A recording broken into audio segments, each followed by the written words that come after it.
வணக்கம் நண்பர்களே, இது நாணயம் வலையொலி சேனல்.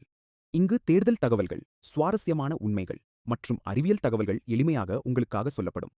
புதிய வீடியோக்களை தவறாமல் பார்க்க இப்போது சேனலை சப்ஸ்கிரைப் செய்யுங்கள்.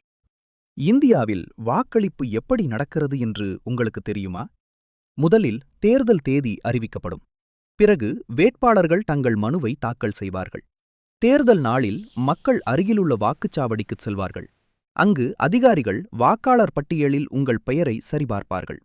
பிறகு உங்கள் விரலில் மை போடப்படும். இதன் நோக்கம் ஒரே மனிதர் 2 முறை வாக்களிக்காமல் தடுப்பது. அதற்கு பிறகு நீங்கள் எலக்ட்ரானிக் வோட்டிங் மெஷின், அதாவது இவிஎம் என்ற மெஷினில் உங்களுக்கு பிடித்த வேட்பாளரின் பொத்தானை அழுத்தி வாக்களிக்கலாம். பின்னர் அனைத்து வாக்குகளும் சேமிக்கப்பட்டு தேர்தல் முடிந்த பிறகு வாக்குகள் எண்ணப்பட்டு வெற்றியாளர் அறிவிக்கப்படுவார்.